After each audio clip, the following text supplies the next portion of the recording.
السلام عليكم ورحمة الله وبركاته. كل سنة وحضراتكم طيبين يا جماعة. الإعلام المصري وفجر الإعلام المصري والاستفزاز اللي بيعمله الإعلام المصري في المصريين، حرام عليكم، حرام عليكم اللي بتعملوه فينا.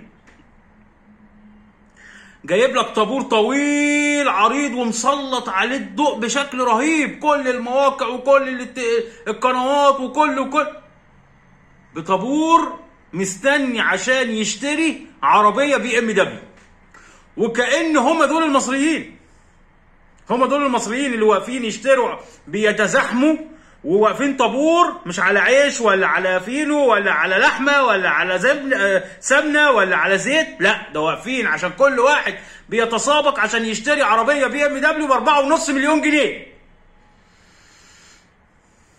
وكأن هو ده الشعب المصري. على فكرة كل اللي كانوا واقفين 40 واحد، كل الهيصة دي كلها والطابور والناس اللي واقفة والمدامات والأنسات والرجال، كل دول 40 واحد، ويسلط عليه الضوء بشكل رهيب.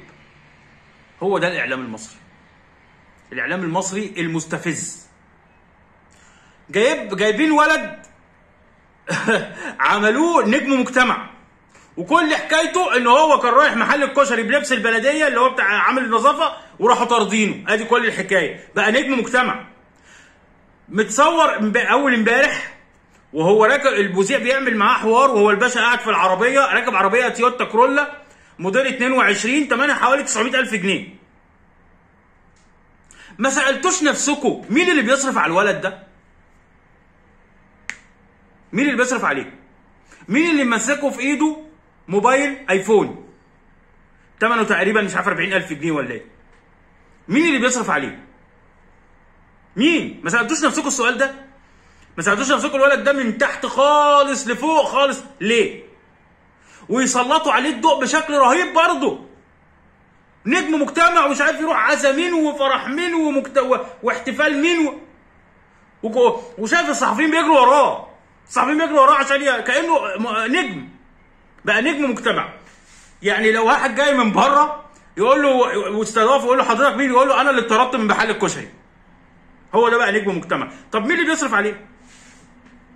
مين اللي بيرمي فلوسه في الارض عشان يديله الفلوس دي كلها؟ مين؟ ما سالتوش نفسكم السؤال ده؟ والاستفزاز الاكتر بقى، الاستفزاز الاكتر، الفجر الاكبر، يجيب لك بين الفواصل في قنوات كبيره DMC وCBC والحدث وقناه مش عارف اسمها الشمس وقنوات كبيره، في فواصل المسلسلات او الافلام يجيب لك واحد قال يعني ماشي في الشارع بيستضيف ولد او بنت او ست او راجل من الشعب المصري، يقول له حضرتك عامل ايه؟ والاسعار عامله ايه؟ يقول له الاسعار جميله جدا، الاسعار جميله جدا والبلد جميله جدا والاسعار حلوه قوي. يعني حضرتك ما بتشتكيش من الاسعار؟ لا لا لا خالص خالص، ده الاسعار غليت بره وما غليتش عندنا. سبحان الله، احنا زي الفل، احنا 100 100. فجر، حرام عليكم. انتوا هتقابلوا ربنا ازاي؟ بدل ما تطلعوا تجيبوا حياة المواطن المصري الحقيقية وان هو بيشتكي من غلاء الاسعار.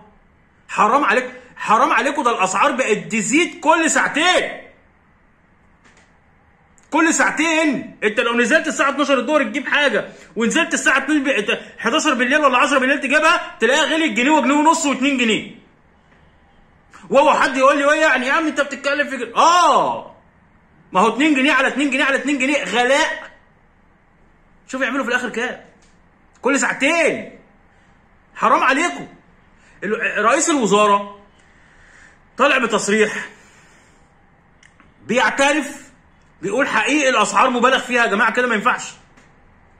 رئيس الوزراء طالع بيعترف ويقول ايوه الاسعار فعلا غاليه. طب ما تروح تقول الاعلام بتاعك يا سياده رئيس الوزراء، روح قول الاعلام المصري، خليه يسلط الضوء على ده، خليه يعمل يوصي او يشتغل على مثلا يجيب خبراء في القانون يتكلموا في انك تعمل قوانين ملزمه للتجار ان هم ما يغلوش. خلي الوزارات تنزل ناس تلف على المجمعات وتلف على الاسواق تشوف الاسعار عامله ازاي وبتغلى ليه. ولما تيجي تكلم شركات الجبنه وشركات الزيت وشركات السكر يقول لك ما الضرايب غاليه، بيغلوها علينا وغلوا علينا النور وغلوا علينا الميه وغلوا علينا. انا مالي؟ هو انت بتعاقب الحكومه في شخصي؟ انا ذنبي ايه كمواطن؟ انا كمواطن من محدود الدخل ذنبي ايه؟ انا ذنبي ايه؟ وبعدين يطلع ناس بقى يقول لك ايه، اصحابي يعني، ما تتكلمش يا عم، يا عم ما تتكلمش، هيمسكوك، هيضربوك، هيحبسوك. يا عم احبسوني. لو انا هتحبس عشان انا بقول الاسعار غاليه وانا مش عارف اعيش وعايش عيالي، احبسوني. الله، وما هنعمل ايه؟ هنعمل ايه؟ الواحد لما بيطلع يتكلم بينفس من الزهق، بينفس من التعب، بيقول